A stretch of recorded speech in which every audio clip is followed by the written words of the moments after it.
मेरा नाम फरख आतिफ है और मैं जमात नहा में पढ़ती हूँ।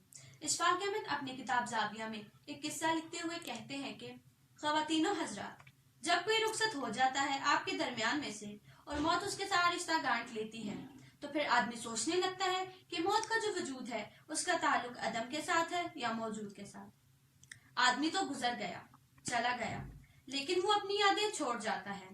और कभी यूं भी होता है कि जिंदगी में इतना कुछ नहीं था जितना चले जाने के बाद हो गया। मेरे चचा जेलम में थे, नंबर मर्चेंट। उनके दोस्त का एक जवासार बेटा किसी वजह से फौत हो गया। अकेला ही उसका बेटा था और वो बड़ा सूफी आदमी था।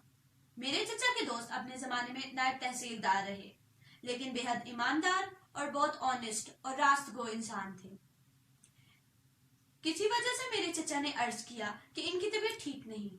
उन्होंने अपने नुमाइंदे के तौर पर मुझे भेजा कि जाके मैं अफसोस करके आऊं और कहना जो ही मैं ठीक हुआ, मेरी सेहत बहाल हुई, मैं खुद हाजिरी दूंगा। जब मैं वहां गया तो वहां बहुत से लोग जमा थे और वो चारपाई पर बैठे हुए थे।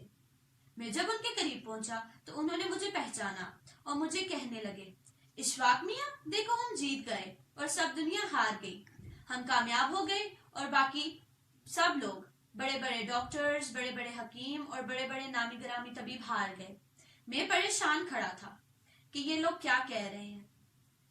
हम एक तरफ थे और ये सारे लोग एक तरफ थे। वही हुआ जो हमारे यार ने चाहा और जो हमारे यार ने चाहा वही हमने चाहा। मेरे रोंगटे खड़े हो गए, मेरे पांव तले से जमीन निकल गई। एक इकलौता उसका बेटा जवासार और बार बार यही बात कह रहा है। कुछ वक्त ऐसी कैफियत दर्द की और कर्ब व अलम की भी बन सकती है, लेकिन ये अंदाज बता रहा था कि ये बात ये लोग अंदर से कह रहे हैं और इसके ऊपर इनका पूरा ईमान है। और वो हिल नहीं रहे इस मकाम से और कहते थे जो अल्लाह ने किया है वही दुरुस्त है और वही ठीक होगा जो अल्लाह करेगा।